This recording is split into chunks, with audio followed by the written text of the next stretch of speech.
Assalamualaikum warahmatullahi wabarakatuh. Perkenalkan, nama saya Bagas Dewangga, NIM A11 2017 10159. Nah, di sini saya akan melakukan pelatihan untuk menggunakan aplikasi yang sudah dibuat sebelumnya, di mana kami membuat aplikasi Guespas. Jadi, aplikasi ini ditujukan untuk event-event organizer untuk mempermudah mereka. Biasanya perusahaan event organizer kan jika mengundang tamu masih menggunakan undangan berbentuk kertas ataupun misalnya harus membawa undangan untuk mendatangi event. Nah, jadi dengan dipermudahnya nanti setiap tamu undangan tidak lagi mendapat undangan manual seperti dulu. Jadi kita dapat tamu undangan, kita akan mendapat kode unik yang berbeda satu sama lain dari tiap tamu ataupun barcode QR code. Nah, jadi QR code nanti jika kita mendatangi suatu event tinggal kita scan-kan ke petugasnya. Nanti sudah ada petugasnya. Nah, jadi untuk masuk sudah menggunakan QR code. Langsung kita jelaskan saja.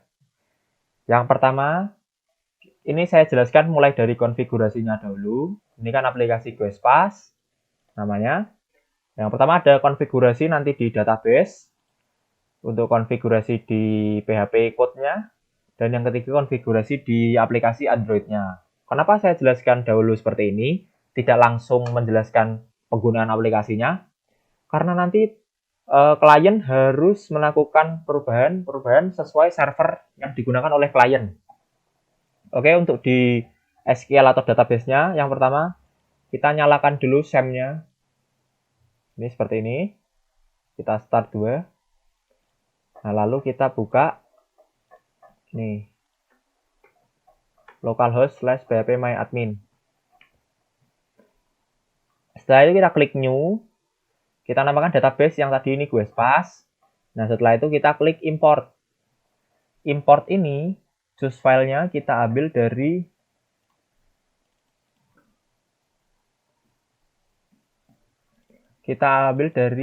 folder database tadi atau SQL ini. Nah, ini kita open, nanti kita import. Setelah diimport akan hasilnya di sini ada database-nya dan juga isi tabel-tabelnya. Isi database di sini akan berisi admin, guard, maupun data-data user. Oke, setelah kita lakukan konfigurasi pada database, kemudian kita lakukan pada PHP code. Nah, PHP code ini ada folder V2, ini bisa kalian copy, langsung ke paste ke htdocs. Nah, kita rubah pada htdocs-nya. Htdocs adanya di folder SAM. Nah, ini htdocs V2, kemudian di application, kita ke konfigurasi. Jadi konfigurasi harus disesuaikan masing-masing ya. Yang pertama pada bagian config dan database yang harus kita ubah. Kita open saja langsung. Nah, pada bagian database, kita ubah sesuai database yang tadi sudah kita buat, di mana tadi database-nya ada di localhost dengan username root dan passwordnya kita kosongkan seperti ini. Untuk di konfigurasinya, base URL-nya kita pakai http localhost/v2.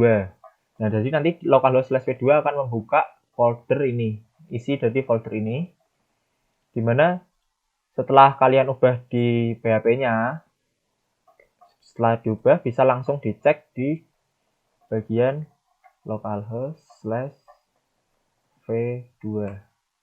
Nah, di sini adalah aplikasi untuk admin. Admin ini misalnya yang punya event organizer-nya itu tersendiri. Nah, bisa kita lakukan login dengan email dan password.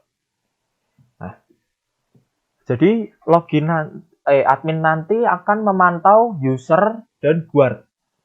User ini di mana user ini sebagai panitia-panitianya. Misal dari event organizer kan ada panitianya. Nah, user nanti ini bisa milih siapa tamu-tamunya yang bakal diundang, siapa gini-gininya, guardnya siapa. Nah, ini ada 2 user yang aktif. Ini kita manage guard. Nah, ini guard ini istilahnya penjaga atau yang penerima tamunya, yang nanti nge-scan barcode atau memasukkan kode-kodenya, kode dari tamu. Nah, ini properti atau flash-nya ini tempat eventnya. Event yang lagi dilakukan ada di mana nama-namanya. Nah, ini bisa kita lihat ada 2 user aktif dan 9 guard yang aktif. Oke, setelah ke bagian admin, kita ke bagian Android app code-nya atau aplikasi Android. Aplikasi Android-nya ini nanti aplikasi untuk user atau panitia-panitianya dan guard. Guard ini yang tadi penjaganya. Kita buka di Android Studio. Kita close dulu. Kok cek lama. Nah, nanti ada seperti ini Android app code. Ada user app dan guard app. Kita pertama lakukan konfigurasi di user app dahulu. Nah, kita konfigurasi user config ini.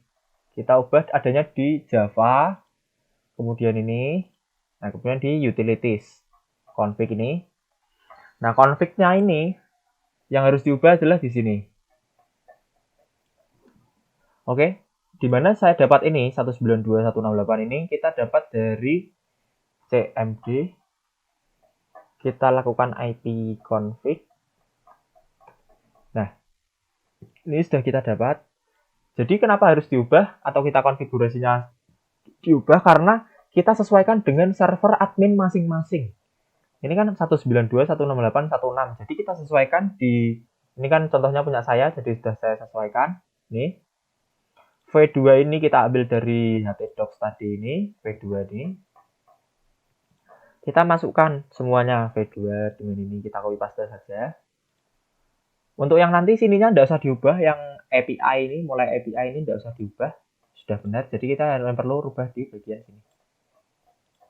Terlebih.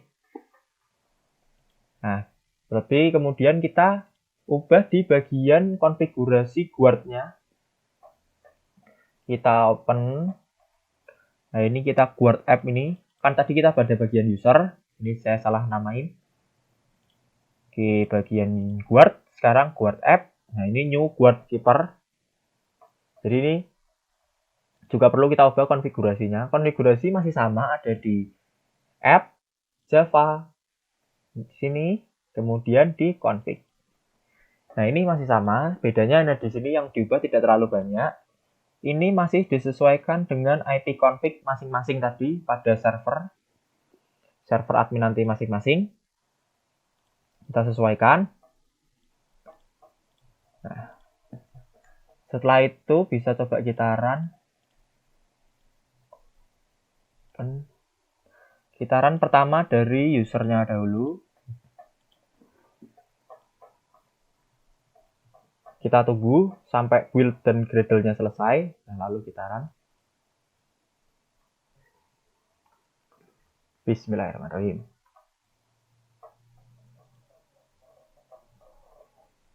Biar aplikasinya bekerja. Nah, oke. Biar saya jelaskan dari awal. Nah, ini tampilan awal menu user atau panitianya. Kita misal login dahulu.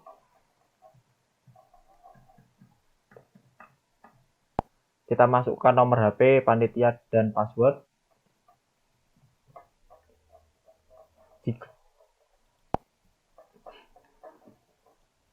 Nah, ini kan new data found. Atau belum ada data yang ada di user ini, user saya. Karena saya belum memasukkan data. Bisa kita lakukan di sini. Jadi, add new guest. Jadi, user ini biasanya dilakukan oleh panitia-panitianya. Tentukan misal saya yang misal nanti ada yang punya event organizer, di bawahnya kan ada panitia-panitianya siapa aja. Nah, panitia-panitianya ini yang akan mengurusi tamu-tamunya nanti siapa aja dari klien yang akan diundang, terus tamu yang sudah ada siapa aja, upcoming guest tamu yang belum datang siapa aja, bisa kita lakukan. Nah, ini untuk add new guest, bisa kita masukkan misal nanti namanya siapa, tanggal berapa dia akan masuk. Nah, ini bisa kita invite, nanti dia akan mendapatkan QR code. Misal ini today's quest. Nah, ini belum ada. Bisa juga upcoming quest. Nah, ini kan belum ada karena tadi belum ada data.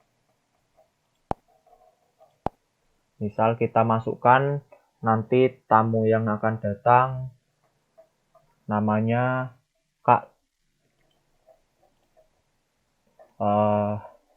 nomor HP-nya misal 123456789 kenaun. Datang misal 30 Juni jam 11 nih. Nah, kita masukkan namanya misal nanti Kak Siska.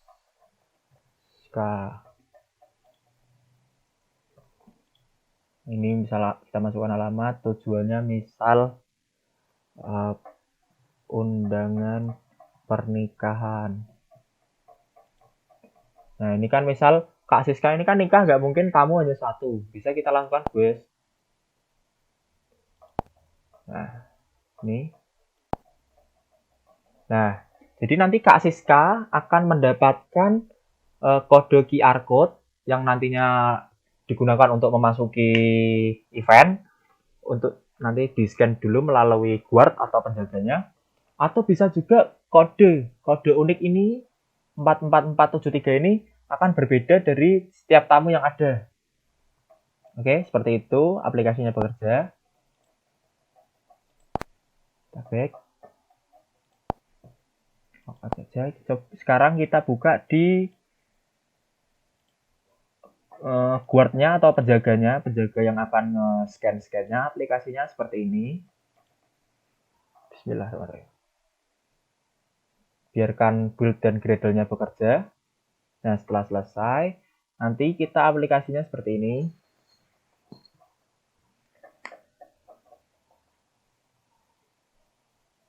Oh ya, ini nanti untuk penjaga dan panitianya yang tadi ingin tamu tidak perlu melakukan konfigurasi dari awal tadi itu seperti itu, tidak. Jadi dia hanya mendapatkan aplikasi yang ada. Aplikasinya seperti ini untuk penjaga. Nah, ini guard login masih sama, guard login. Kita nomor HP penjaganya. Masukkan PIN 2 3 4 5. Nah, jadi penjaganya misal ini ada penjaga Pak David. Pak David ini menjaga di bagian event di apartemen Sai. Tamunya masih 0. Nah, misal dia nanti ada tamu mau masuk, bisa kita lakukan scan QR code. Nah, ini kita arahkan kameranya ke barcode yang sudah didapatkan tamu pada user sebelumnya. Pada bagian panitia kan sudah didapatkan tuh. Tamu kan nanti sudah dapat QR code-nya, bisa langsung di-scan. Ataupun jika misalnya scan itu error, tamu masih bisa masuk karena nanti manual code masih ada. Manual code ini kode unik yang tadi dipunya oleh tamu masing-masing. Berbeda-beda setiap tamu. Kalau Kak Siska kan tadi ada 444 berapa itu bisa langsung masukkan di sini. Nah, jadi setelah itu tamu bisa masuk. Jadi intinya penggunaan aplikasi ini tentu akan sangat mempermudah biasanya sih di event organizer, misal pernikahan atau tunangan ataupun event-event yang lain, atau bisa juga untuk tamu apartemen, tamu hotel misalnya. Nah, ini akan berguna sekali memantau atau monitoring tamu-tamu yang ada di event tersebut atau ada di lokasi tersebut. Oke, kalau sudah kita lakukan saja. Tentu nanti Guard-nya hanya mendapat aplikasi ini. Guard tidak boleh menggunakan aplikasi yang tadi untuk user atau panitia. Begitupun sebaliknya, panitia tidak usah memakai aplikasi yang nge-scan-scan seperti ini. Nah, sudah ada tugas dan fungsinya masing-masing. Oke, begitu saja penjelasan mengenai aplikasi GoesPass dari saya. Aplikasi ini merupakan tugas akhir proyek perangkat lunak yang kami buat, tim yang kami buat. Terima kasih telah menonton video ini. Mohon maaf apabila masih banyak penjelasan yang kurang ataupun perkataan yang masih salah, mohon maaf dan terima kasih sudah mendengarkan penjelasan dari saya mengenai pelatihan menggunakan aplikasi Quespas. Terima kasih.